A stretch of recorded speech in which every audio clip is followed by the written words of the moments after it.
Well, hey everybody, it's Patricia Dacre with Better Diabetes Life, and we are warming up in Texas.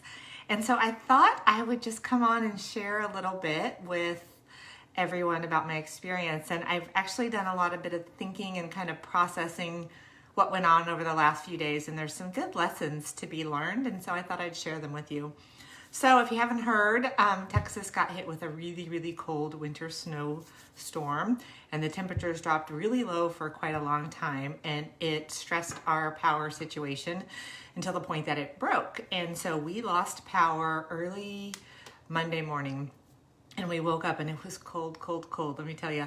And we did not have power Monday through late Wednesday, and it was single digits outside, and we have a small decorative gas fireplace, but it was cold. And so we literally left on Monday and drove kind of in the precarious roads to family, and we stayed with my mother-in-law, and she luckily lives in Dallas, which is fairly near a hospital, so she had power and we were able to stay there. So needless to say, it's been cold, and you know, when our routines get upset, it kind of boggles us. And so we had some really hard stuff, and I thought I'd share that. One, my blood sugars were crazy. I don't know why, I guess it's the stress, but I kind of wondered, would they go high or low? So on one hand, I thought, okay, well, maybe they're gonna go low because we're shivering and we're running around, and you know, it was unusual. But conversely, they tended to be high. We ran about 200 all the time. And I think it was just the stress. And then there were a lot of times we were just bundled up, not doing anything. And we tend to eat a little bit more comfort food. But overall, I had to end up giving myself more insulin. But I'm going to tell you, I've got 5 little things that I've learned. And I want to tell you how these things I've learned from this experience helped me and kind of made me reflect on some things with diabetes. So one is there's a lot of opinion about what people shoulda, coulda, woulda done to prevent this. And all this blame and finger pointing doesn't help anybody, in my opinion. So if we think about life, none of us know what tomorrow is going to bring. We can't really be prepared for anything. Not a single one of us was probably prepared to get diabetes. It just happens, right? And so any point of, none of us know what the next 5 minutes will bring. Who knows? You know, a plane could drop out of the sky. We just never know what's happening. But it feels kind of good to be mad and point a finger. But that anger doesn't really help anybody. Diabetes is the same thing, right? We get it, and it's like, who did this? Why did it happen? What's the cause? We're looking for someone to point a finger to and blame. When we think about anger, if you've listened to me, you kind of know anger is this unmet need. It's something that we need that we're not getting, and it's also associated with loss. So in that loss process, we have, denial, anger, bargaining, depression, acceptance. I can tell you I went through all of those in this past week when it was so cold, and we see that with diabetes a lot too. We get angry. Who did this? Why did this happen? So we notice that anger is happening. We understand it's a condition of loss, and it's a need not being met.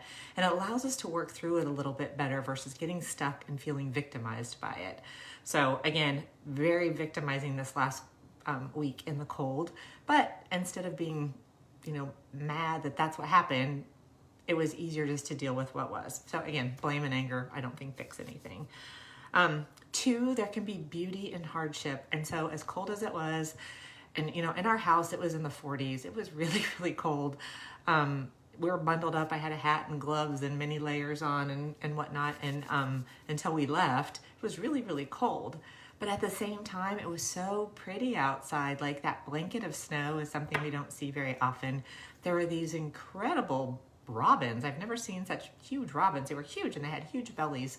And they were kind of everywhere. There was a lot of cardinals. The whole city was just quiet. It was really peaceful. So even in the midst of this hardship, right, it was pretty. There was niceness. And so again, I could focus on the hardship and being cold and all that, or you could take a moment of pause and just enjoy the pretty because it's still there. Diabetes can have its moments too, right? There is hardship. Just going to tell you, it's hard. It's hard to always have to think about this stuff, but there is also beauty in connecting with others who get it, right? People who understand what you're going through, or gratitude when somebody helps or someone notices and understands you.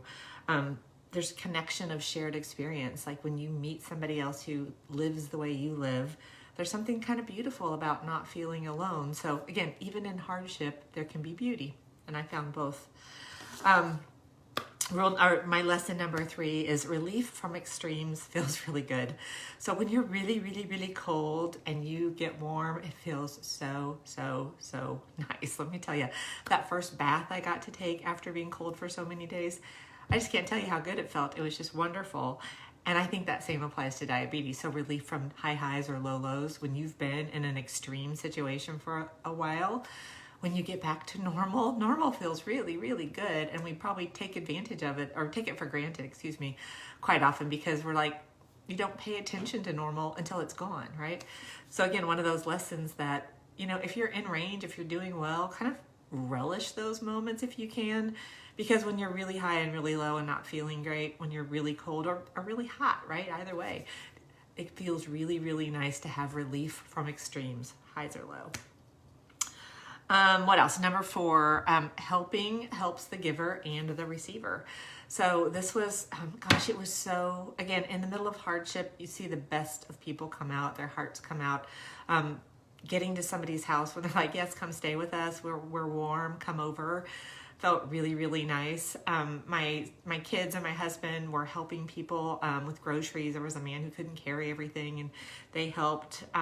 People that called just to check in on us, or when I reached out and talked with different people. Helping is good on both ends, whether you're the one giving the help or receiving the help. It's really, really nice. And I think in diabetes, again, the same thing. Just notice which side you're on, and we're always on a different side. So there early on, I could say in my diabetes diagnosis, I received a lot because I was suffering and struggling. My goal now is to give back more because I feel like I've figured out some of the stuff. But we're always giving and receiving. And again, both of those have benefits, and that happens in diabetes too. There's going to be days where you need somebody to help you because your blood sugar's low or you don't have supply, whatever that is. Gratefully receive that, and there's going to be the other day where you're the helper, and again, do it because it feels really good. It's good for your heart. Number 5, this is a big one, is this too shall pass, right? Like nothing lasts forever. And I feel like on these days when it was so, so, so cold and you're just sitting around and you're watching things freeze, and our pool totally froze. Our neighbors had pipes burst. I don't know how we didn't have inside the house. We were very fortunate, but gosh, you just see all this stuff bad happening. And I have a little sticky note. Where is it at? Up there. It says, and I keep this, I don't know, can you read it? This too shall pass. It's hard to see with that light. There you go. It's just a reminder that life is not permanent. Nothing really lasts forever, goodness or badness. And so take each moment as it comes. And when you're in a hard place, kind of let go, ride it out to get through it, because this too will pass. We never stay stuck in one place forever. So that's it. So we're back home. The power's back on. It's actually melting. It was 58 degrees. We still have some ice, and we've kind of weathered this storm, if you will. But again, I'll recap my 5 little takeaways, is that blame doesn't fix anything. Being angry may be a stage of loss and grief. It's normal.